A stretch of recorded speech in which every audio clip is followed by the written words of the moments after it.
നമുക്ക് കിരണിന്റെയും കല്യാണിയുടെയും നാളത്തെ നല്ലൊരു കഥ കേട്ടാലോ? അങ്ങനെ നാളത്തെ കഥയില് നമ്മൾ ആരും പ്രതീക്ഷിക്കാത്ത കുറെ സംഭവ വികാസങ്ങളൊക്കെയാണ് നടക്കാനായിട്ട് പോകുന്നത്. ഗംഗാപ്രസാദിന്റെ കൊലപാതകവുമായിട്ട് ബന്ധപ്പെട്ട് ആ നിർണായക വിവരങ്ങളും കാര്യങ്ങളും ഒക്കെ CI മാർട്ടിന് കിട്ടുന്നുണ്ട്.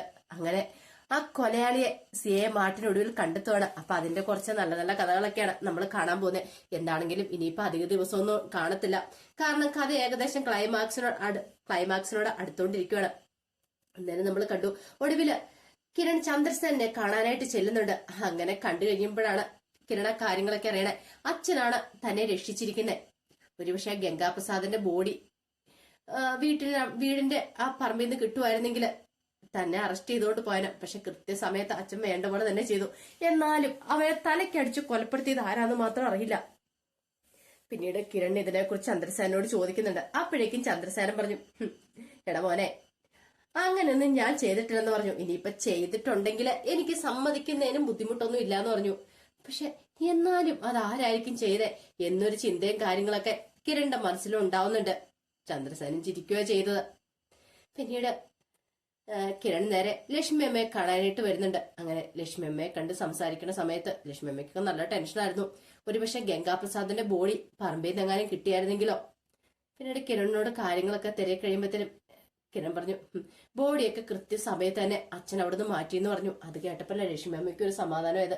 എന്നാലും സൂക്ഷിക്കണം മോനെ, ഒരുത്തനും കൂടെ അകത്തുണ്ടല്ലോ, ആ വിക്രം. അവൻ എപ്പോഴേത് നിമിഷം പുറത്തു വരുന്നതെന്ന് അറിയില്ല. ഇപ്പൊ രണ്ട് ദുഷ്ടന്മാരുടെ കാര്യത്തിൽ ഒരു തീരുമാനമായി. പക്ഷെ അവൻ പുറത്തിറങ്ങിയിട്ടുണ്ടെങ്കിൽ മിക്കവാറും കല്യാണി മോളെ ഇനി ഉപദ്രവിക്കാൻ വഴിയുണ്ടെന്ന് പറഞ്ഞു. അതൊന്നും ഓർത്ത് അമ്മ വിഷമിക്കേണ്ട കാര്യമൊന്നുമില്ല. അവൻ പുറത്തിറങ്ങിയാലും അവനും ഇതേ ഗതി തന്നെയായിരിക്കും വരാൻ പോകുന്നത്. ഈ ഗംഗാപ്രസാദിന്റെ രാഹുലിന്റെ ഗതി അറിയാലോ. കാരണം അവന് കിട്ടേണ്ട ശിക്ഷ തന്നെ കിട്ടിയത്. മൃഗങ്ങള് കടിച്ചു കീറി അവനെ ഇല്ലാതാക്കുക ചെയ്തേ. അത്രയ്ക്ക് ദുഷ്ടത്തിന് അവൻ ചെയ്തിട്ടുണ്ടെന്ന് പറഞ്ഞു. ഇത് കേട്ടുകൊണ്ട് വന്ന കാർത്തിക പറഞ്ഞു, സംഗതിയൊക്കെ ശരി തന്നെയാ. പക്ഷെ ഒരു കാര്യമുണ്ട്, ഇനിയിപ്പം ഇതിന്റെ പേരിൽ എന്തൊക്കെ പ്രശ്നം ഉണ്ടാവുന്ന ആര് കണ്ടു. ഒരു പക്ഷേങ്കില് ഇനി ആ CI വെറുതെ ഇരിക്കുമെന്ന് തോന്നില്ല. അയാൾക്ക് വാശി കൂടി കാണത്തില്ല കിരണേന്ന് ചോദിച്ചു. അത് ശരിയാ, വാശി കൂടി കാണും. പക്ഷെ അതുകൊണ്ടൊന്നും നമ്മൾ തോറ്റു പിന്മാറാനായിട്ട് ഉദ്ദേശിക്കുന്നില്ല. അയാളെ കൊണ്ട് പറ്റുന്ന രീതിയിൽ അയാൾ എന്താന്ന് വെച്ചാൽ ചെയ്യട്ടെ. നമുക്കെന്താണെങ്കിലും ജീവിച്ചല്ലേ മതിയാവുള്ളൂ എന്ന് പറഞ്ഞു. പിന്നീട് കിരൺ കല്യാണിയെ കാണാൻ ചെല്ലുന്നുണ്ട്. കല്യാണിയെ കണ്ട് സംസാരിക്കേണ്ട സമയത്ത് കല്യാണി പറഞ്ഞു, അല്ല ആ CI മാർട്ടി പിന്നെ പ്രശ്നങ്ങളൊന്നും ഉണ്ടാക്കാൻ വന്നിട്ടില്ലോ ഇല്ലേന്ന് ചോദിച്ചു. ഇല്ല കല്യാണി, അതൊന്നും ഓർത്ത് നീ വിഷമിക്കണ്ടെന്ന് പറഞ്ഞു. ഈ സമയത്ത് CI മാർട്ടിൻ അങ്ങനെ വെറുതെ വിടാൻ ഉദ്ദേശിച്ചിട്ടുണ്ടായിരുന്നില്ല. അയാൾ SIയെ വിളിച്ച് ചില കാര്യങ്ങളൊക്കെ പറയണം. അയാൾ പറഞ്ഞു, അന്ന് അവിടെ കല്യാണത്തിന് പങ്കെടുത്ത ആരാണോ അവരുടെയൊക്കെ ഫിംഗർ പ്രിന്റും കാര്യങ്ങളും ഒക്കെ ശേഖരിക്കണം. കാരണം ആ ഇരുമ്പുദണ്ടിനുള്ളത് ആരുടെ ഫിംഗർ പ്രിന്റ് ആണെന്ന് അറിയത്തില്ലല്ലോ. അങ്ങനെയാണെങ്കിൽ അത് ശേഖരിക്കണമെന്ന് പറഞ്ഞു.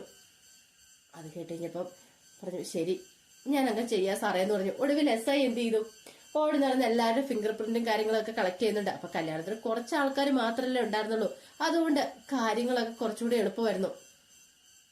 ആ സമയത്താണ് CIക്ക് നിർണായകമായ മറ്റൊരു വിവരം കൂടെ കിട്ടുന്നത്. മനോഹർ, അവൻ ആ സമയത്ത് പരോളിന് ഇറങ്ങി നടക്കുന്ന സമയമല്ലായിരുന്നോ. മനോഹർ അങ്ങോട്ടേക്ക് വന്നിട്ടുണ്ടായിരുന്നുള്ള കാര്യം. പക്ഷേങ്കില് മനോഹർ അങ്ങോട്ടേക്ക് കല്യാണത്തിന് വന്നതിന് മുമ്പ് തെളിവും കാര്യങ്ങളൊന്നും ഉണ്ടായിരുന്നില്ല. പിന്നീടാണ് അങ്ങനെ വീഡിയോ അതിനകത്തെ CCTV നോക്കുന്ന സമയത്ത് മനോഹർ അവിടേക്ക് വരുന്ന കണ്ടേ. അങ്ങനെ ഫിംഗർ പ്രിന്റ് കളക്ട് ചെയ്യുന്ന സമയത്ത് CI ഒടുവില് SIയോട് പറഞ്ഞു, ദേ അവൻ അവിടെ വന്നിട്ടുണ്ടല്ലോ, അങ്ങനെ ഒരു കാര്യം ചെയ്യാം, അവന്റെ ഫിംഗർ പ്രിന്റോടെ കളക്ട് ചെയ്തേക്കാൻ പറഞ്ഞു. ഒടുവില് മനോഹറിന്റെ ഫിംഗർ പ്രിന്റും ജയിലിലെത്തി കളക്ട് ചെയ്യുന്നുണ്ട്. 1-2 ദിവസം വലിയ കുഴപ്പമില്ലാതെ കൂടെ കടന്നു പോവാണ്. കല്യാണിക്ക് ഏകദേശം ഭേദമായിട്ടുണ്ടായിരുന്നു. കല്യാണിയെ ഹോസ്പിറ്റലിൽ നിന്ന് ഡിസ്ചാർജ് ചെയ്തു. ഭയങ്കര സന്തോഷമുള്ളൊരു കാര്യമായിരുന്നു കിരണിനും. അത് കല്യാണി ഭേദമായല്ലോ, ഇനിയിപ്പൊ പേടിക്കേണ്ട കാര്യമില്ല. വീട്ടിൽ വന്ന് റെസ്റ്റ് എടുത്താൽ മതി, എത്രയും പെട്ടെന്ന് തന്നെ സുഖപ്പെടും എന്നുള്ള കാര്യം ഉറപ്പായി. അങ്ങനെ വീട്ടിൽ വന്നു കഴിഞ്ഞപ്പോഴാണ് കല്യാണിക്ക് ഒരു സമാധാനമായത്.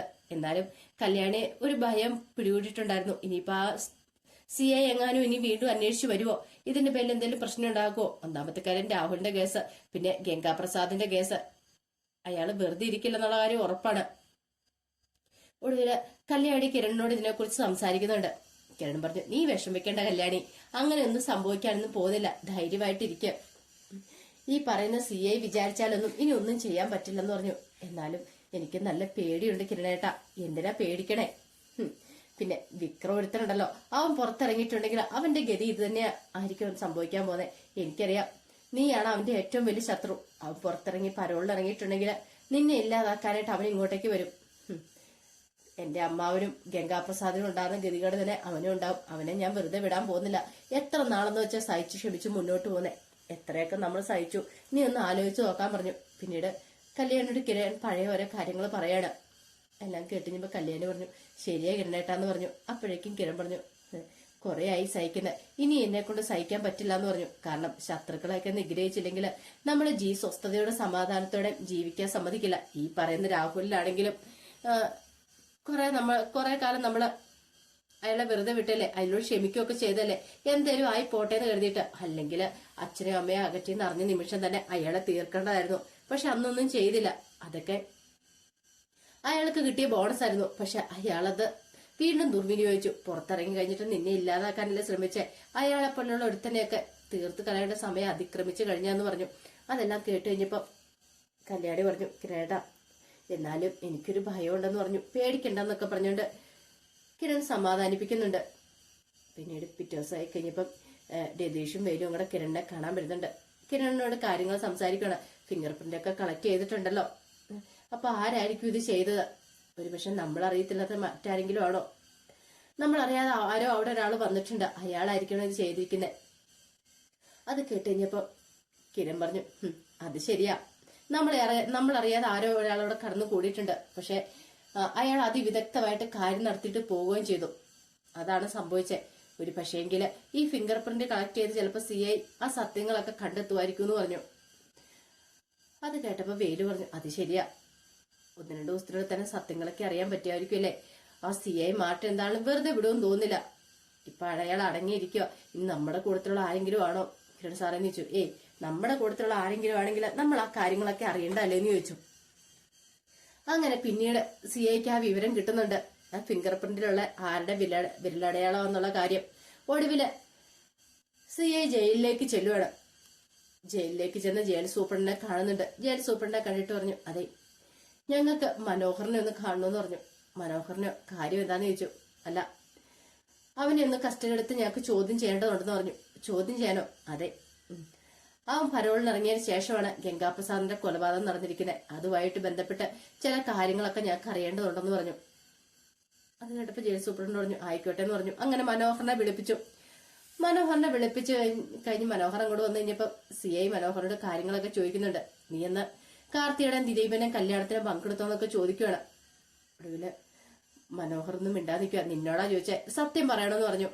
മനോഹർ പറഞ്ഞു, അത് പിന്നെ ഞാന് നീ കള്ളത്തരം പറയണ്ട, ഗംഗാപ്രസാദിന്റെ തലയ്ക്കടിച്ച ആ 20 നിന്റെ വിരലടയാളങ്ങളാണല്ലോ പറഞ്ഞിരിക്കണേന്നൊക്കെ പറയണം. നിന്നെ കസ്റ്റഡിയിൽ എടുക്കാൻ വേണ്ടിട്ടാ വന്നേന്നൊക്കെ പറഞ്ഞു. അത് കേട്ടപ്പോ മനോഹറിന്റെ മുഖത്തൊരു കൂസലും ഉണ്ടായില്ല. ഒരു പക്ഷെ ഇനിയിപ്പം മനോഹറാണ് ആ കൊലയാളി എന്നുള്ള സത്യങ്ങളായിരിക്കും പുറത്തു വരാനായിട്ട് പോകുന്നത്. കാരണം ആ സമയത്ത് ആരും കാണാതെ അവൻ അങ്ങോട്ടേക്ക് വന്നിട്ട് അവന് ചിലപ്പോൾ തോന്നിക്കാണും ഗംഗാപ്രസാദ് അവിടേക്ക് വരും, ഈ കല്യാണം മുടക്കും എന്നൊക്കെയുള്ള കാര്യം. അതറിഞ്ഞിട്ട് കിരണിനെ കല്യാണിയും കാർത്തികയൊക്കെ രക്ഷിക്കാൻ വേണ്ടിയിട്ട് അവനാണോ ഈ ത്യാഗം ചെയ്തതെന്നുള്ള കാര്യം അറിയില്ല. എന്നാലും അവനെ അറസ്റ്റ് ചെയ്യാനായിട്ട് CI അങ്ങോട്ടേക്ക് വരുന്നുണ്ട്. അധികം വൈകാതെ നമുക്ക് ആ സത്യങ്ങളൊക്കെ തിരിച്ചറിയാൻ പറ്റും. മനോഹറാണോ ഈ കൊലപാതകത്തിന്റെ പിന്നിൽ നിന്നുള്ള സത്യങ്ങളൊക്കെ. അപ്പൊ അതിന്റെ വിശേഷങ്ങളൊക്കെ നമ്മൾ കാണാൻ പോകുന്നത്. ആ വിശേഷങ്ങൾക്കായി നമുക്ക് എല്ലാവർക്കും കാത്തിരിക്കാട്ടോ. ഒരിക്കൽ കൂടി എല്ലാവർക്കും ശുഭരാത്രി നേർന്നുകൊണ്ട് നിർത്തുന്നു.